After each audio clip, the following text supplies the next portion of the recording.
Hi, I'm Debra from the Property Frontline. Hi, I'm Ken from Avvora Finance. And I'm John Gilmovich from Real Property Manager. And welcome to another episode of the Mythbusters, where we bust some myths around the contradictions and confusing information in the property buying and investing landscape.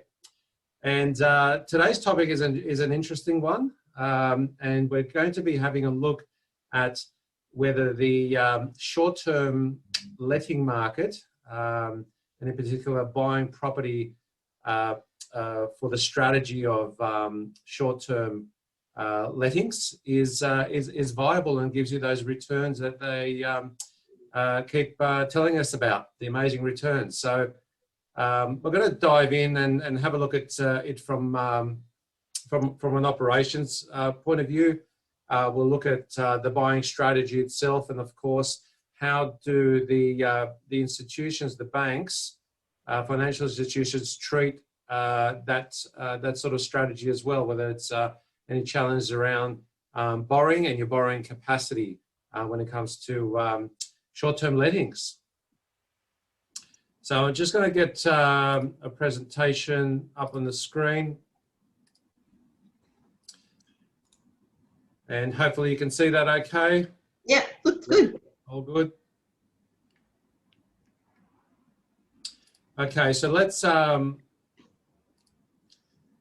in, and the popularity, I guess, the popularity of this, and you know, short-term holiday lettings isn't anything new, but what's evolved is the platforms that you advertise your properties on, and the data around that, and also demand for short-term accommodation, which is generally below your typical hotel prices. So in particular, as we know, Airbnb platform has evolved quite strongly and has dominated the market. And the entrepreneurship around that was to do with easily booking accommodation from wherever you are in the world to travel, of course. Do that efficiently, have a trust or a rating system around the hosts, the actual owners of those properties, and really just have a nice experience that you would normally be used to with booking a hotel, but at a fraction of the price. And so this has been quite successful in the hospitality space, because it ultimately you could get that sort of experience and get your returns and come back as a satisfied customer and do it all again. So with this strategy, going back about 5 years ago, you could ultimately either use your own dwelling to share a room with, so room share or the sharing economy became a thing where you could ultimately lease a room out in your own house to short-term guests, and that really went well, and that's how the Airbnb platform started itself, just by room sharing. That was the concept. But then some savvy property owners put onto the fact, well, if we can share a room, then we could ultimately host, if you like, and advertise a whole house, a whole property, or a whole apartment, and do the same thing. So the platform started being used for whole of the premises short-term holiday bookings. And as you can see there in the graph, there's sort of this disparity between apartments and entire homes and room shares. You can see that you know, right across even in Australia and around the world, the simple popularity of leasing our whole premises has taken over the whole room share scenario. So as a strategy to push returns. Of course, booking in every single suburb, it doesn't always work.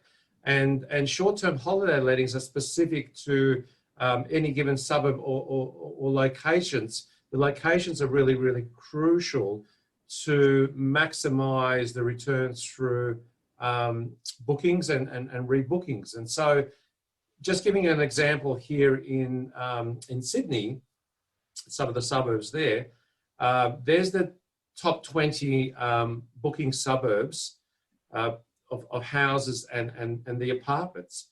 And you can see there that, you know, most of these, like Chippendale, Redfern on the apartment side, Haymarket, they're very saturated, very saturated areas of strata living, Waterloo as well, of course. And so that works really well because they're really on the city fringes, and it's very easily to commute. So for a traveller or even someone, you know, coming in for business that wants a 2-night stay without, you know, that large cost of booking a city hotel, and we know that city hotels can, you know, charge rates between, you know, $500 to $800 per night in some cases. Now this was pre-COVID, of course, and that is super expensive. So short-term private accommodation became really popular and engaging. And of course, in the houses, very popular also around the inner cities, but also locations where you've got hospitals, for example, like Randwick. Randwick's a classic one. Lots of universities, University of New South Wales, of course, there, the Randwick Children's Hospital. So things tied in where, you know, business people or what we call the essential workers are trying to book accommodation. And of course, beachside.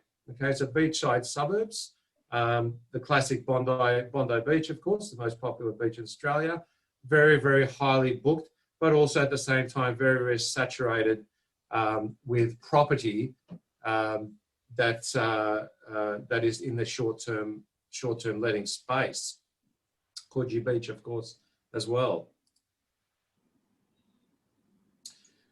Now, the challenge around, you know, the short-term platforms will pitch this, and also short-term holiday letting managers who pitch to the investor that ultimately they're going to get much higher returns with the short-term letting strategy versus the permanent letting. In fact, they're promising anywhere between 25 and 35% greater returns if you run a short-term holiday letting throughout the year.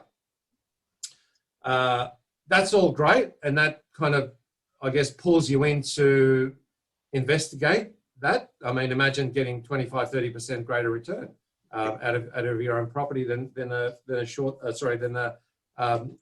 permanent letting, to like on a long lease, 6 or 12 months. That will draw you in any day of the week. Yeah. But in saying that, What do you have to do to there is get it? actually a lot of costs. There's a lot of costs involved in actually running these short-term lettings, and this is the catch.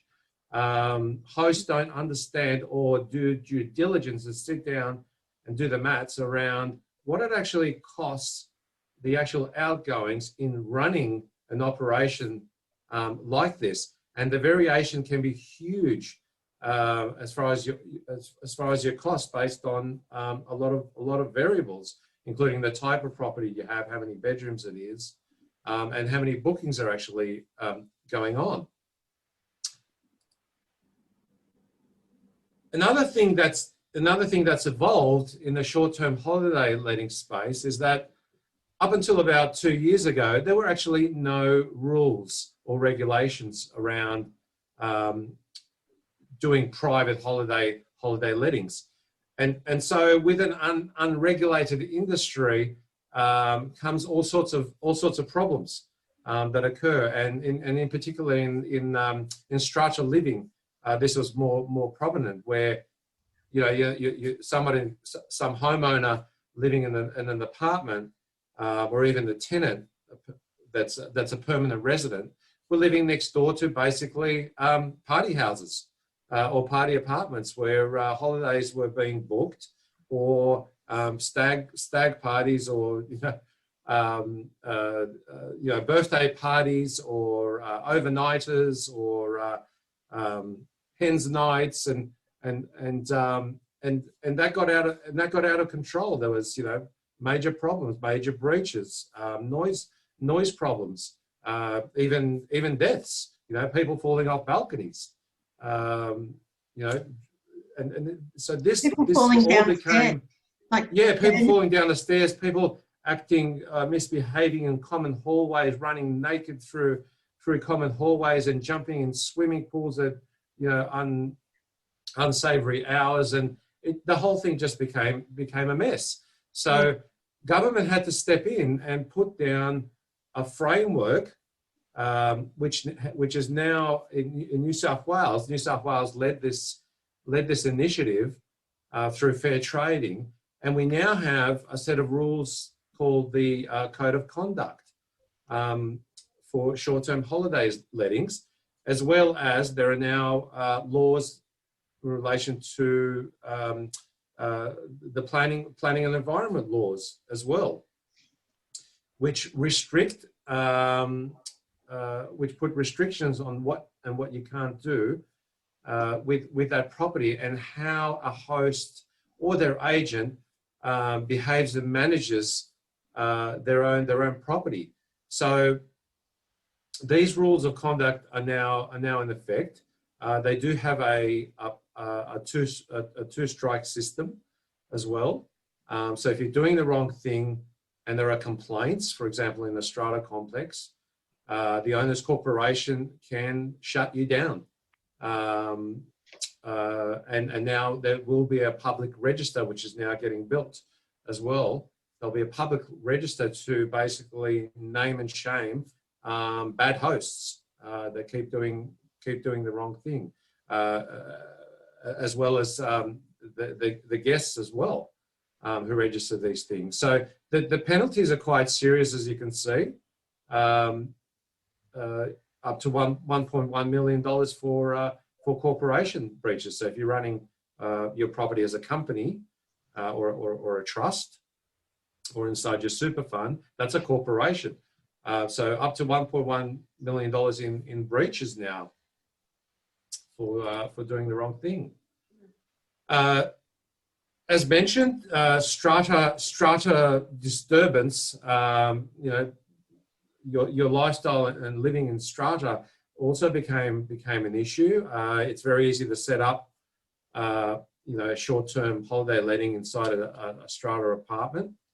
And obviously the popularity of that meant that more and more strata properties were being bought for this particular reason, to do short-term holiday lets, rather than going into the permanent letting market, basically to boost your returns. So with all those complaints that occurred inside of strata living, New South Wales government stepped in to cap off the number of days. So now you're restricted by the number of days that you can actually lease out your property throughout the whole year, and that is now capped at 180 days. So that's 6 months of the year.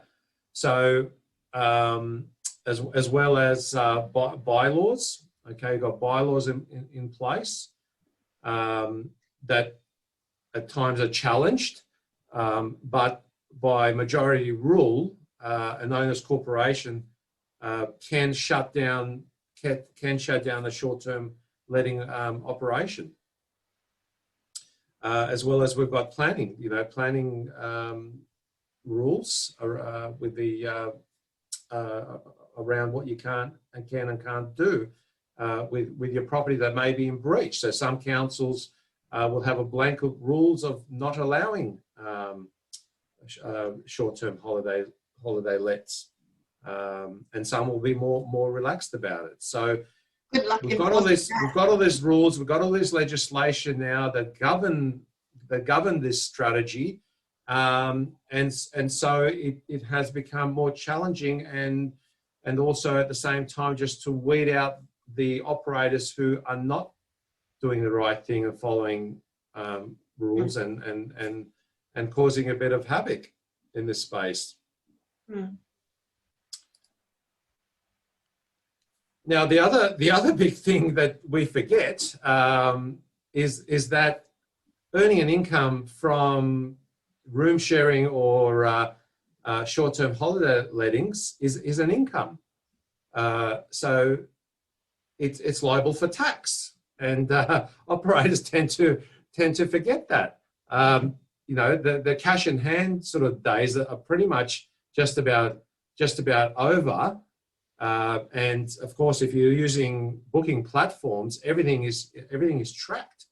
And you know, the Australian Taxation Office is now plugging into all these platforms and monitoring what is actually going on with your property. So don't forget, you're liable for tax. I'm not a tax agent, but this is an income earned, and you will need to lodge your tax returns if you're running a business like this, as you would otherwise, and it will attract tax because it's a taxable scenario. Income earned, you've got expenses going on, and basically, yeah, you've got this kind of scenario where you're able to apply for depreciation. It is an investment property. You're allowed to deduct expenses, so you know, the setup, buying furniture, cleaning costs, repairs and maintenance, all those things are expenses, and that will of course come through your overall return. So keeping all these things in mind, that things have now evolved from you know, 4 or 5 years ago. Now we have rules, we have regulations, we have to pay tax. Then, you know, in summary here, I'm just saying that you know, it's easy for you know, for I guess property strategists to say, you know what, just go down this path. You'll make more money. You'll make 25–30% returns, better returns than you would otherwise. But again, it sounds great, but you do have to sit down and do your homework and work backwards as far as all the costs, all the running costs. How am I going to manage this? Am I going to manage this myself? Am I going to outsource it to a company?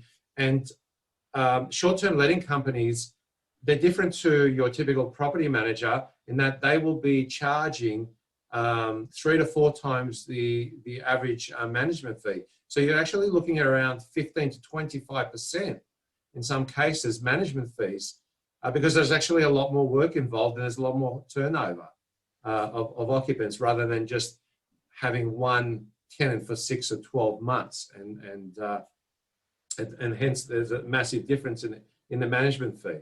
So the old adage, as I mentioned there, is you know, hope for the best, but also plan for the worst, because things can go really good, go right, but things can also go really wrong in this space as well, with being a short-term letting host, as well as the financial ramifications.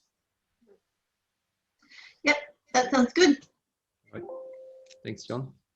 So I'll hand it over to you, Ken. Yeah. All right. Thanks for that, John. So from my perspective, I guess whether you could or should enter the kind of Airbnb space as an investment strategy, I guess, is something for the individual to to consider. As I always do, I tend to look at whether you can get the money side of things. So how do the lenders take this? Will they consider your income? So in short, I'll just bring up the presentation. In short, it is possible, but not every lender is going to say yes to the income that you receive. So if your borrowing capacity is a little bit tight and you do need this income to proceed with your next plan, you could already have an existing property, and you might consider turning one of them into an Airbnb to increase your income. Just to let you know, not all lenders are on board with that. So it's a bit of a mixed bag with this one, which is quite interesting. So I've got some snippets here of the credit policies that lenders put out, so that we can kind of identify how they're going to decide and whether approval is likely or not. And you're going to get an insight in terms of what are some of the things that we read. What we're going to zero in on is just really the reference to Airbnb. I mean, they may categorize, there may be other platforms out there who offer a similar service or a facility to kind of arrange these short-term accommodations. But here we've got the rental income. So in this case, the lender's saying that it's not acceptable. So they won't consider that. The next lender here, it's quite interesting. I found this quite interesting. They said that there will, it's here, you can include it, and it needs to be captured on your statement position, but they won't take any of it. It's shaded to 100%. So normally when income comes through, this could even be with commissions, bonuses, things like that. Sometimes casual income, sometimes they shade it, meaning that they reduce it by a certain percentage. Usually that could be 20%, 30%, but in this case, it's 100%. So this lender's not going to accept that. Income down here, we've got this lender is saying that they will include it, but there isn't clarity around how much they're going to take, whether it's the whole amount. Acceptance of short-term income, and also holiday letting. So that's there. For this particular lender, 70% of Airbnb is acceptable. Here you've got, this is unacceptable, so they won't accept it. I'm not sure if I've got the one that, okay, I don't have the one here. This one says 65%, as long as it is declared on your tax returns. And the last one is 70%.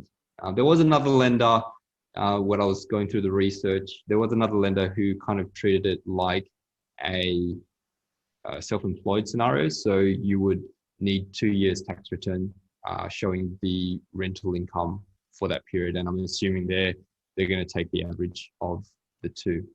So if you are thinking about utilizing or finding a way to increase your income to help with your borrowing capacity, or purchasing a property as purely for the Airbnb purpose or short-term letting, it's going to narrow your number of lenders. That may impact your interest rates, but it's also possible. So it's going to depend on the details, your financial position, and which lender you want to go with. The type of property as well is probably going to is always a factor. So that's something to consider from a finance perspective. Yeah, okay. Sounds good. Thanks, Ken. So I'm just looking at this particular topic from that decision point of, is the Airbnb or the short-term letting pathway a good option compared to the I guess more traditional investment strategy?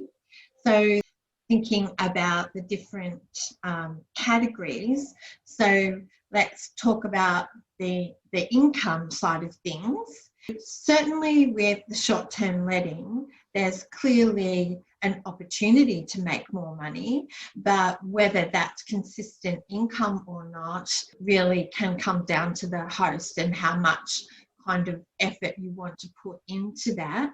As we were talking before, and you mentioned, John, what some people do is make the mistake of thinking that they can buy a holiday home or a property in a holiday destination, thinking that they will be able to stay there during the holiday period. But of course, that's the peak money earning period. So there's sort of a double whammy there. You either stay and lose the income, or you don't get the full enjoyment of the property that you've purchased. So these sorts of things need to be teased out.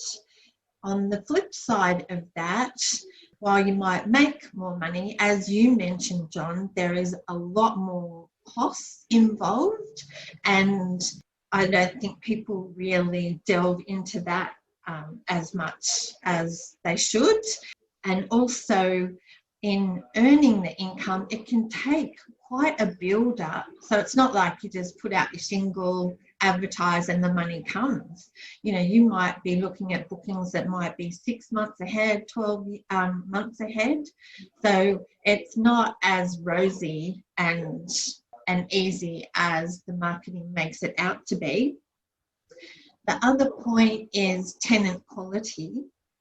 So while, you know, we'll all have our range of bad tenants. I mean, it's great if you've got a consistent stream of good tenants, and with a good property manager, you will have good tenants.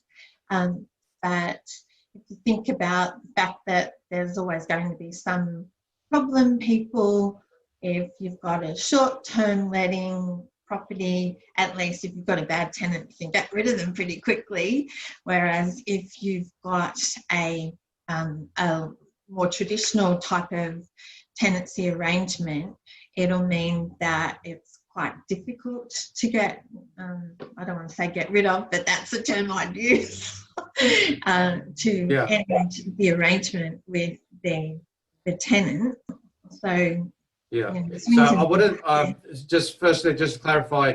We with Airbnb, they're not classified legally as tenants.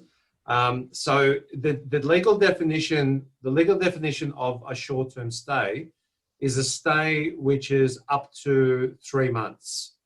So 3 months or less is a short-term stay, and they're really just occupants or guests. But there has been instances where those short-term stays have gone over 3 months, and legally speaking, they have become tenants.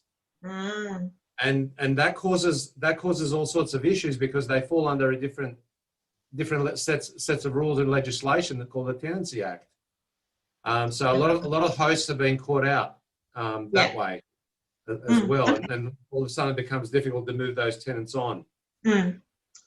Yeah, and then the third characteristic, I think, in considering the decision about whether you'd go down this path or not, is the time and the maintenance involved.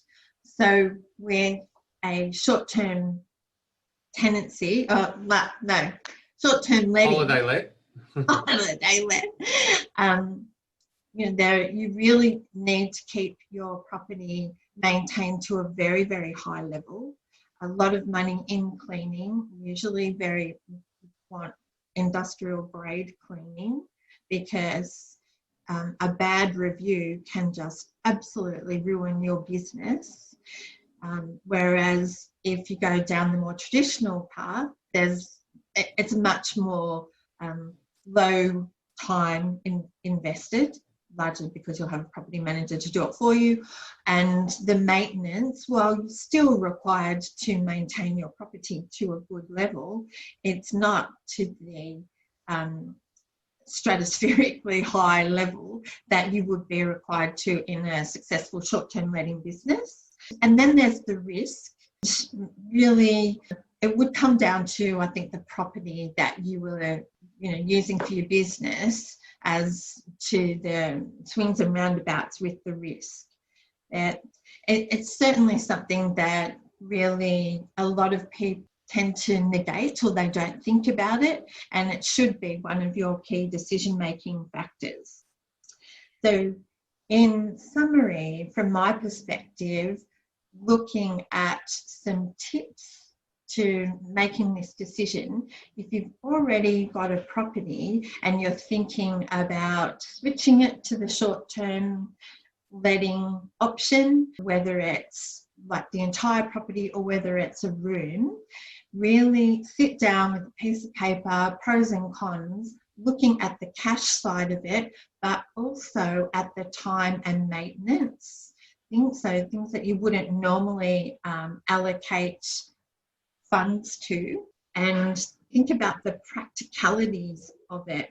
So little things like key exchange. How are people going to get the keys? How are you going to collect the keys after those people leave? Are you going to have to keep, changing the locks? And then if you are looking at buying a property for this particular purchase or purpose, then it's really thinking about the people that you will be targeting. So thinking about the people who would be booking the property. So I do help some of my clients buy property for this particular purpose.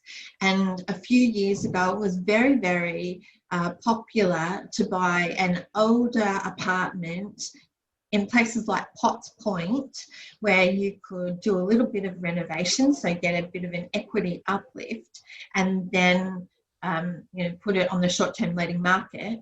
And often it would be like your one-bedroom little studios. But of course, with the pandemic, people who were in that business would have been smashed. Well, here's hoping we won't have another one of like these crazy events. It's still a factor, and therefore if you're thinking about buying for this particular purpose, I would be looking at properties that have a range of different guests that could be moving into the property, and therefore the beach idea or the really attractive locations have clearly been shown to be almost pandemic proof, because it was those sorts of properties that really went through the roof during the lockdown. But once again, you really need to think about the practicalities of it. Who's going to clean it?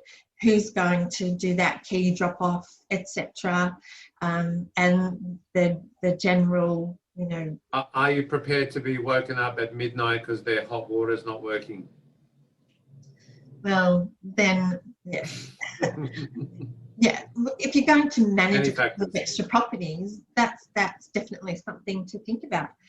But people have established businesses around this, like people who've got large plots of land and were setting up the tents and putting those out for short-term letting. And even now there's a new service called Camplify or something like that, where your little, your camper van can be leased out. But anyway, so more work to be done here, but just go in with your eyes open and think about the wider range of impacts. Okay, well, thanks very much for watching. You can make contact with any of us from the Property Mythbusters team. So you can contact Ken at ken@avvora.com.au and John at realpropertymanager.com.au and me at propertyfrontline.com.au. Thank you very much. Bye.